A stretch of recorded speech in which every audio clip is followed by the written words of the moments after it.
नमस्कार, मैं हूं अनुराधा प्रसाद।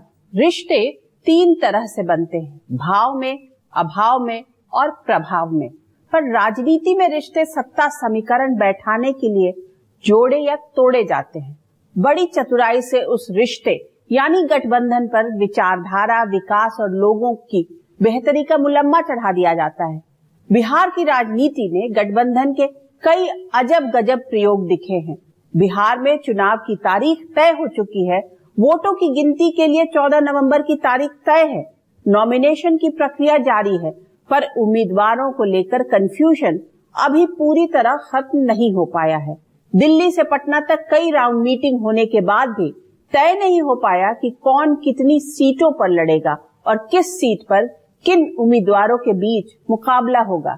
ये गठबंधन पॉलिटिक्स का ही कमाल है कि पिछले 20 वर्षों से नीतीश कुमार बिहार की मुख्यमंत्री की कुर्सी पर जमे हुए हैं।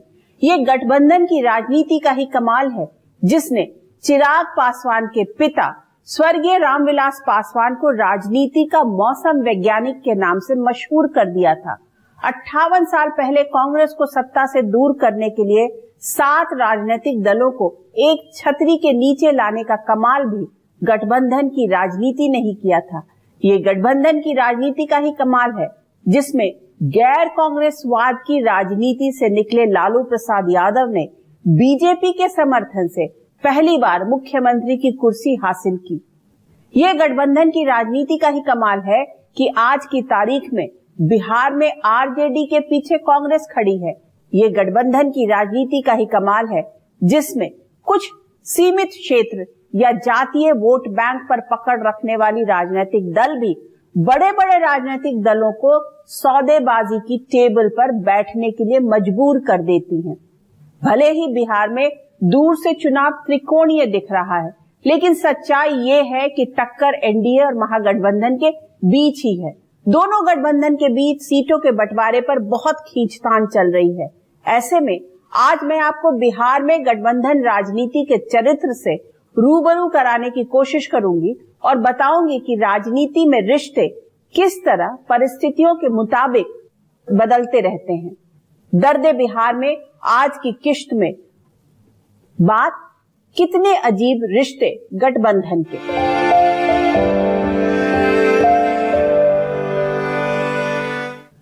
हिंदू परंपरा में शादी के दौरान एक लड़का और लड़की जब 7 जन्मों तक साथ निभाने का वायदा करते हैं तो दोनों की गांठ बांध दी जाती है, जिसे गठबंधन कहा जाता है।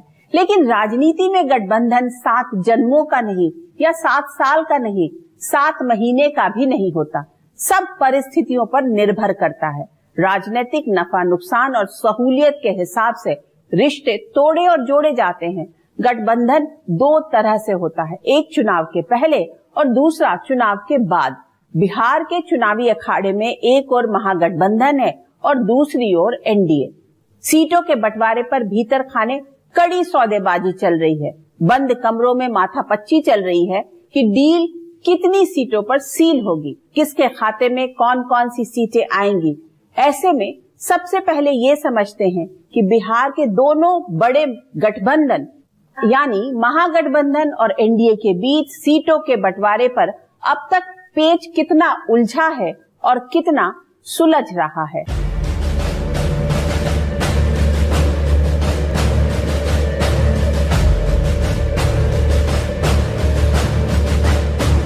पटना से दिल्ली तक और दिल्ली से पटना तक छोटे बड़े नेताओं की दौड़ जारी है। लगातार मीटिंग पर मीटिंग और माथापच्ची के बाद भी सीटों के बंटवारे पर ना महागठबंधन में कुछ फाइनल हो पाया है और ना एनडीए में। इसकी वजह है सीटों को लेकर आपसी खींचतान। जेपी नड्डा के घर पर बीजेपी कोर कमेटी की बैठक हुई, जिसमें अमित शाह, विनोद तावड़े, धर्मेंद्र प्रधान, सम्राट चौधरी, दिलीप जायसवाल, नितिन नवीन, नित्यानंद राय समेत पार्टी के बड़े नेता शामिल हुए। सूत्रों के मुताबिक बिहार की 243 सीटों में से जेडीयू को 102, बीजेपी को 101, एलजेपीआर को 23 से 26, हम को 8 और आरएलएम को 7 सीटें मिल सकती हैं। माना जा रहा है कि सीट बंटवारे के फॉर्मूले में +-2 हो सकता है।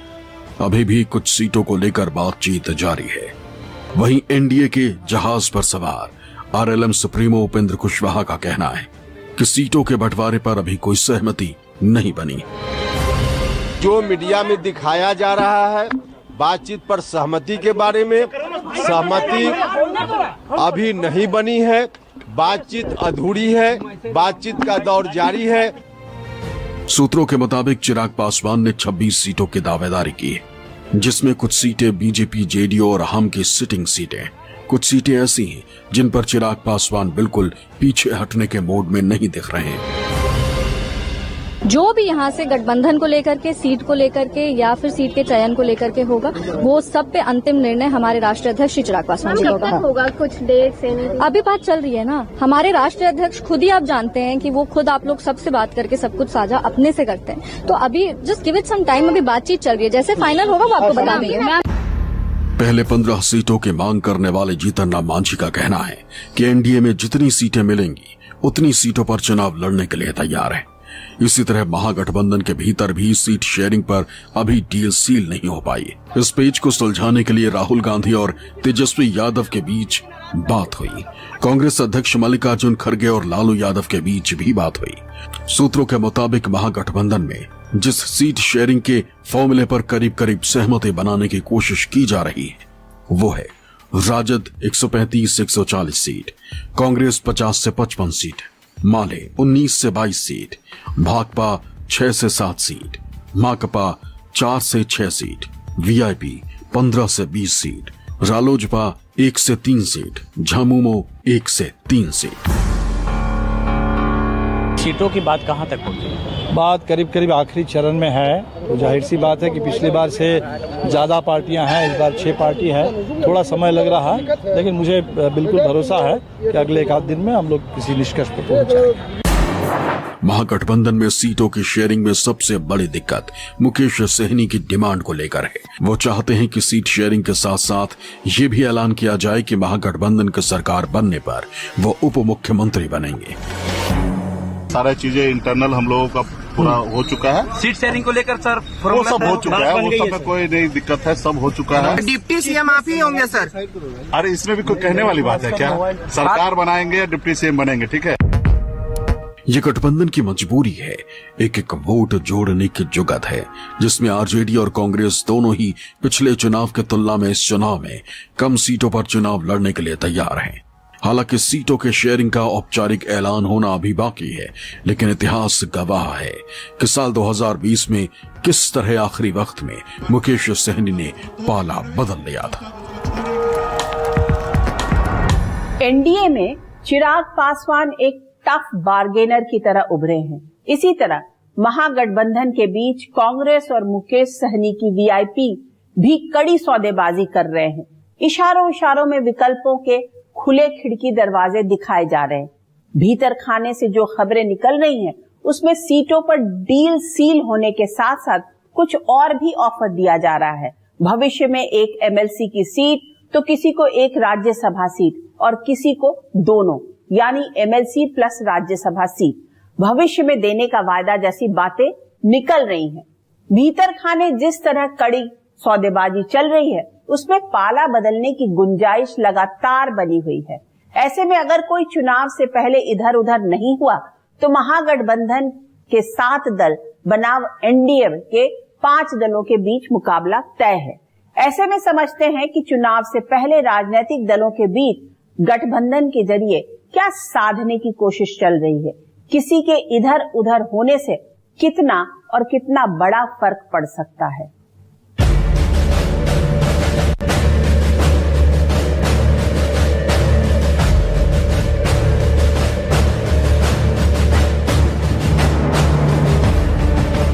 बिहार में एक एक वोट की लड़ाई है। साल 2020 के बिहार चुनाव में करीब 3 दर्जन सीटें ऐसी रहीं जहां हार जीत का अंतर 3000 से कम वोटों का रहा।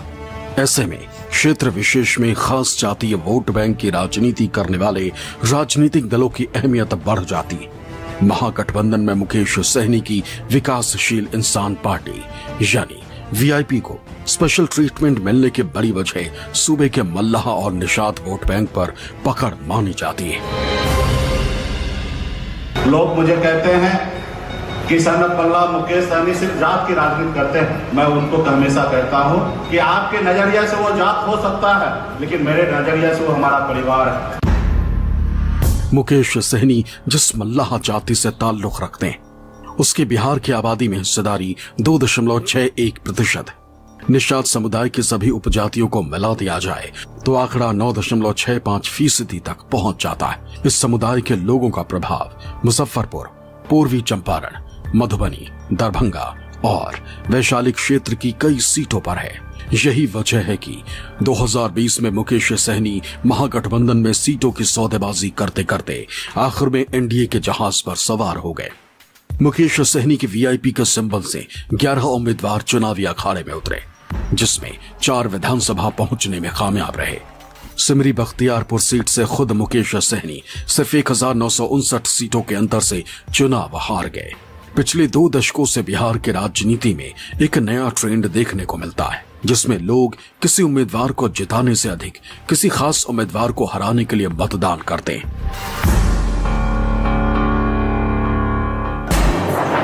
एलजेपीआर के कर्ता धर्ता चिराग पासवान वैसे तो बिहार फर्स्ट, बिहारी फर्स्ट की बात करते हैं, लेकिन उनकी एलजेपीआर का जनाधार पासवान वोटर हैं। पासवान समुदाय की बिहार की आबादी में हिस्सेदारी 5.31% है। यह आंकड़ा भले ही अपने दम पर किसी को चुनाव में जीत दिलाने की स्थिति में ना हो, लेकिन जिसके साथ जुड़ जाता है उसकी जीत की संभावना बढ़ जाती है। अगर खिलाफ खड़ा हो जाए तो क्या हो सकता है, इसका ट्रेलर 2020 के बिहार चुनाव में साफ साफ महसूस किया जा चुका है। हम लोग हर एक माइन्यूट जितने भी डिटेलिंग्स है, हर चीज को हम लोग पहले ही डिस्कस कर लेना चाहते हैं, ताकि बाद में गठबंधन के भीतर किसी भी चीज को लेकर, सीटों को लेकर, प्रत्याशियों को लेकर, कहां पे कौन कैसे प्रचार करेगा, कैसे, हर चीज को विस्तार से हम लोग चर्चा करना चाहते हैं, जो कि बहुत अच्छे से हुई है, हो रही है, और मुझे लगता है बहुत जल्द आप सबके सामने ख्याल रखा गया सर आपका आत्मसम्मान। प्रभु, जहां पे मेरे प्रधानमंत्री हैं वहां पे कम से कम मुझे अपने सम्मान की चिंता करने की जरूरत नहीं है। जीतन राम मांझी की पार्टी हम महादलित वोटरों की नुमाइंदगी का दावा करती है। सूबे की आबादी में महादलित वोटरों की हिस्सेदारी 14% है। गया जिला और इसके आसपास के क्षेत्रों में मांझी की पार्टी का प्रभाव माना जाता है। ऐसे में इस बड़े वोट बैंक को साधने के लिए जीतन राम मांझी एक बड़ा चेहरा है। ऐसे में अपने समुदाय की सियासी ताकत देखते हुए मांझी सीटों के लिए सौदेबाजी का कोई मौका हाथ से नहीं जाने देना चाहते।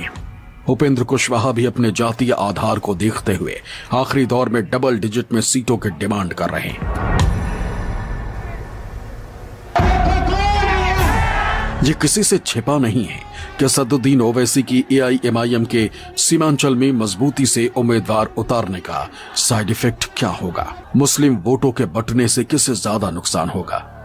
इसी तरह बिहार की सभी 243 सीटों पर उम्मीदवार खड़ा करने का दावा करने वाली प्रशांत किशोर की जनसुराज पार्टी खुद अपना सत्ता समीकरण बनाएगी या दूसरे का खेल बिगाड़ेगी। जाति आधारित छोटे जनाधार वाले दलों के वोट बैंक की खासियत ये भी है कि गठबंधन साझेदारों को वोट ट्रांसफर भी हो जाता है।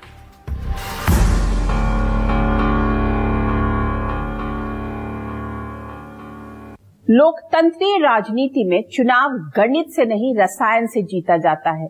इस बात की गारंटी नहीं कि राजनीतिक दलों के बीच गठबंधन से एक दूसरे का वोट ट्रांसफर हो जाए। लोकतंत्र में आखिरी फैसला जनता का होता है, पर गठबंधन की वजह से वोटों के कटने के चांस जरूर कम हो जाते हैं।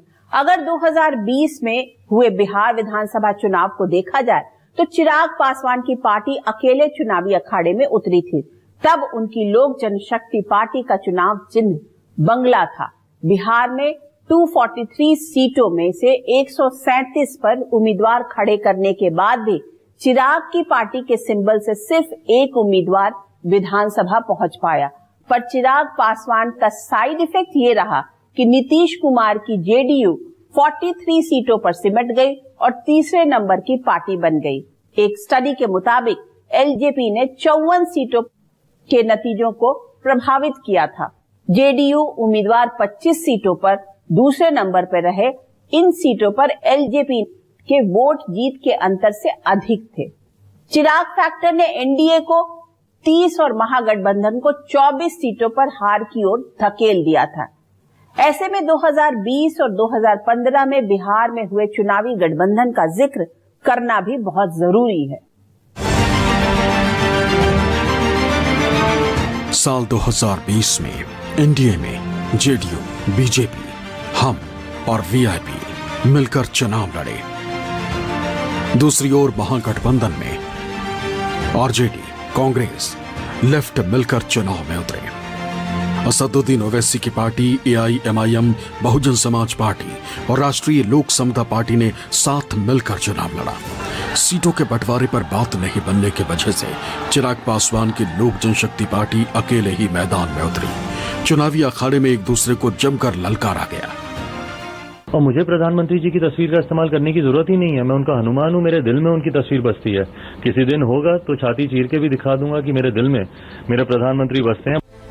ये 5 साल पहले की राजनीति का मिजाज था, जिसमें एक ओर चिराग पासवान खुद को मोदी का हनुमान बता रहे थे, दूसरी ओर एनडीए में सहयोगी नीतीश कुमार पर हमला बोल रहे थे। चुनाव के नतीजे जब आए तो एनडीए और महागठबंधन के बीच वोटों का अंतर 12,000 से भी कम का रहा। साल 2020 के चुनावी नतीजों का एक मायने ये भी निकाला गया कि चिराग फैक्टर की वजह से जेडीयू को सबसे अधिक नुकसान हुआ।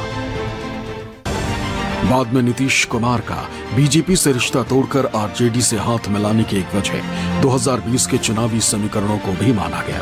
करीब 1.5 साल बाद फिर नीतीश कुमार का मन बदला और आरजेडी से नाता तोड़कर बीजेपी के साथ आ गए। बिहार की राजनीति में सत्ता के लिए रिश्ते तोड़े और जोड़े जाते रहे, जिसे राजनीतिक पंडित अवसरवाद का नाम देते हैं। जो 20 से ज्यादा कहिए 20-21 महीने की इनकी सरकार चली थी शायद वो, और तब तक तेजस्वी यादव के भ्रष्टाचार की गूंज इतनी हो गई थी। और मुझे याद पड़ता है कि वो बिल्डिंग में और रोड में उनका विभाग था और जिसको लेके काफी चर्चा होती रहती थी, विवाद होते थे, नीतीश कुमार हस्तक्षेप करते थे।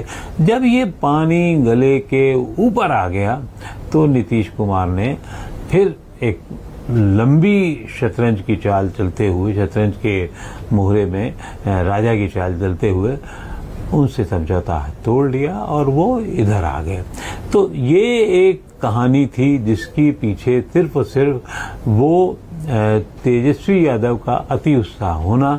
और तय है कि तेजस्वी यादव किसके कहने पे कर रहे थे? लालू यादव के कहने पर कर रहे थे। क्यों? क्योंकि उनको ये लगता था कि हमारे बिना कुछ नहीं हो सकता, जो उनके बिना हुआ और हम सब देख ही रहे हैं उसको। बिहार में गठबंधन की राजनीति के लिहाज से साल 2015 अहम मोड़ है, जब नीतीश कुमार और लालू यादव ने पुरानी सियासी अदावत भुलाकर विधानसभा चुनाव में गलबहियां कर ली। कहा जाता है कि 2014 की मोदी सुनामी ने लालू यादव और नीतीश कुमार को साथ आने के लिए मजबूर कर दिया। मैं मानता हूं कि नीतीश राजनीतिक आकलन में थोड़ा उस समय फेल हो गए। उनको ये उम्मीद ही नहीं थी कि आडवाणी जी अपने दल में हाशिए पर चले जाएंगे। वो फिर सत्ता जब मिलेगी तो फिर कहीं मार्गदर्शक मंडल में चले जाएंगे। तो नीतीश साथ थे आडवाणी को लेकर और उन्होंने नरेंद्र मोदी का विरोध किया। अब इसके कारण से फिर उन्होंने भाजपा से कोई 17 साल की दोस्ती तोड़ ली थी। अब विरोध में आ गए। जब ये विरोध में आए तब तो लालू प्रसाद विपक्ष में थे, बाहर से समर्थन दिया था उन्होंने। करीबी तब बनी 2015 में महागठबंधन के छतरी तले जनता दल यूनाइटेड, राष्ट्रीय जनता दल, कांग्रेस, समाजवादी पार्टी, राष्ट्रवादी कांग्रेस पार्टी जैसी पार्टियां शामिल रहीं। दूसरी ओर एनडीए में बीजेपी, एलजेपी, आरएलएसपी और हम जैसी पार्टियां चुनावी अखाड़े में ताल ठोक रही थी। महागठबंधन की केमिस्ट्री काम कर गई और महागठबंधन को प्रचंड बहुमत से जीत मिली। आरजेडी को 80 सीटें मिली तो जेडीयू को 71 सीटें, वहीं कांग्रेस को भी 27 सीटों पर कामयाबी मिली। लालू यादव ने वादे के मुताबिक आरजेडी को ज्यादा सीटें आने के बाद भी नीतीश कुमार को मुख्यमंत्री की कुर्सी सौंपने में जरा भी हिचक नहीं दिखाई। के प्रति सच्ची श्रद्धा और निष्ठा रखूंगा। नीतीश सरकार में लालू यादव के छोटे बेटे तेजस्वी यादव उप मुख्यमंत्री बने। बड़े बेटे तेज प्रताप यादव मंत्री। वक्त का पहिया आगे बढ़ा 2017 में बिहार में बीजेपी ने प्रमुखता से भ्रष्टाचार के मुद्दे को उठाना शुरू कर दिया। नीतीश कुमार अपने कई मंत्रियों को सिर्फ आरोप लगने के बाद हटा चुके थे। ऐसे में अपनी छवि को लेकर ज्यादा संजीदा रहने वाले नीतीश कुमार ने राज्यपाल को इस्तीफा सौंप दिया। हमने कोई मानव अधिकार के विवाद की राजनीति नहीं करते। हमने देख लिया कि अगर कोई अब रास्ता नहीं है तो खुद ही नमस्कार करो, खुद ही वो जगह त्यागो। हमने वो जगह त्याग दिया है और जो मेरा विचार है और अब तक का जो हमारा काम करने का तौर तरीका, हम उस पर अब तक काम करते रहे। नीतीश और लालू की दोस्ती 2 साल भी नहीं चली। जेडीयू और आरजेडी की राहें अलग हो गई, सरकार संकट में आ गई। इधर नीतीश महागठबंधन से अलग हुए, उधर बीजेपी ने तुरंत समर्थन दे दिया। नीतीश सरकार को ऑक्सीजन मिल गया। ये बिहार की गठबंधन राजनीति का नया चरित्र था, जिसमें नफा नुकसान के हिसाब से रिश्ते जोड़े या तोड़े जा रहे थे और उन पर बड़ी चतुराई के साथ आदर्शवाद और बिहार के लोगों की बेहतरी का मुलम्मा चढ़ाया जा रहा था। 2015 के बिहार चुनाव में लालू यादव ने अपने धुर विरोधी नीतीश कुमार से हाथ मिलाया था। इस गठबंधन को लेकर बिहार के वोटर क्या फैसला लेंगे, कोई भी दावे के साथ कुछ कहने की स्थिति में नहीं था, ना पॉलिटिशियन और ना ही पॉलिटिकल पंडित। जब चुनाव के नतीजे आए तो लालू नीतीश की अगुवाई वाली जोड़ी को लोगों ने प्रचंड बहुमत से जीत दिलाई। लालू प्रसाद यादव जब पहली बार मुख्यमंत्री बने थे, तब भी उनकी सरकार गठबंधन के पायों पर खड़ी थी। इसमें एक पाया बीजेपी का भी था। साल 2005 में जब नीतीश कुमार ने मुख्यमंत्री के तौर पर शपथ ली थी, तब भी गठबंधन के सहारे ही सरकार चली थी। साल 1977 में इमरजेंसी के बाद बिहार ने गठबंधन का अद्भुत प्रयोग देखा था।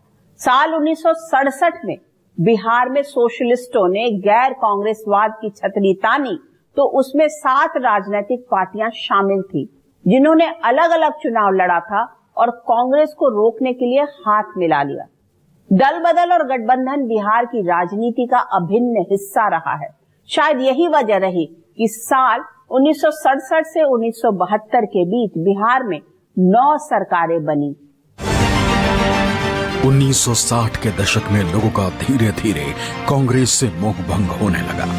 ऐसे में सोशलिस्टों को बिहार में अपनी जमीन मजबूत करने का मौका मिल गया, जिनके नेता थे डॉक्टर राम मनोहर लोहिया। उन्होंने गैर कांग्रेसवाद की हवा को तूफान में बदल दिया। बिहार विधानसभा चुनाव की घंटी बजी। 1967 के बिहार विधानसभा चुनाव में कांग्रेस को 318 सीटों में से 128 पर ही जीत मिली। 68 सीटें प्राप्त कर दूसरी सबसे बड़ी पार्टी बनी संयुक्त सोशलिस्ट पार्टी। भारतीय जनसंघ को 26 सीटों पर कामयाबी मिली। सीपीआई 24 और प्रजा सोशलिस्ट पार्टी 18 सीटें जीतने में कामयाब रही। 1967 में चुनाव हुआ था असेंबली का, और उस वक़्त महामाया प्रसाद सिन्हा जो 7-8 पार्टियों का जो गठबंधन था, संयुक्त मोर्चा बनाए थे, वो उसके नेता थे। पटना वेस्ट असेंबली कंस्टिट्यूएंसी से लड़े थे और उन्होंने ही नारा दिया था विद्यार्थियों के बारे में, हमारे जिगर के टुकड़े हैं। तो जिगर के टुकड़े के सपोर्ट से महामाया बाबू ने केवी शाह को हरा दिया था, और जब उनकी सरकार बनी वो बिहार की पहली नन कांग्रेस सरकार थी। गैर कांग्रेसवाद के नाम पर चुनाव जीतने वाली पार्टियों ने मिलकर संयुक्त विधायक दल बनाया, जिसमें सोशलिस्ट, कम्युनिस्ट और जनसंघ शामिल थे। बहुत जोड़ तोड़ के बाद महामाया प्रसाद सिन्हा के नाम पर सहमति बनी, जो कृषक मजदूर प्रजा पार्टी के इकलौते विधायक थे। लेकिन भीतर खाने खींचतान चलती रही और 329 दिन में महामाया प्रसाद सिन्हा की सरकार गिर गई। महामाया प्रसाद सिन्हा की कुर्सी गई तो एक डील के तहत सतीश प्रसाद सिंह 5 दिन के मुख्यमंत्री बने। फिर बीपी मंडल ने 50 दिनों तक बिहार की कमान संभाली। उसके बाद भोला पासवान शास्त्री का नंबर लगा, जो 99 दिन तक सीएम रहे।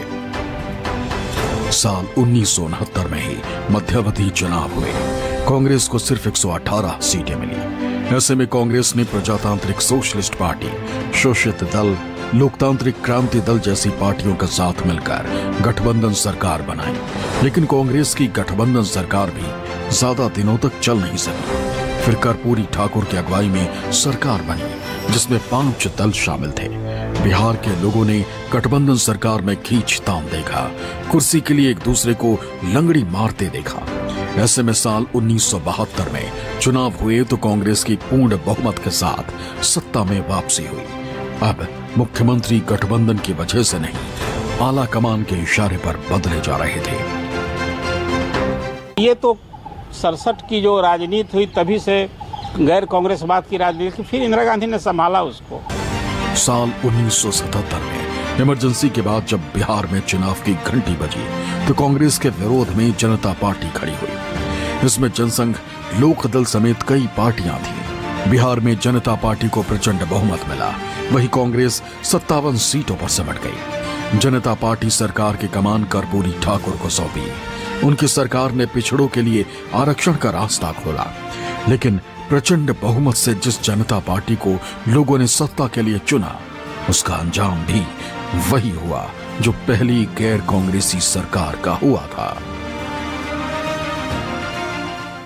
ये बिहार की गठबंधन राजनीति का चरित्र दोष है, जिसमें कोई मुख्यमंत्री की कुर्सी पर 5 दिन रहा, कोई 7 दिन, तो कोई 12 दिन और कोई 17 दिन।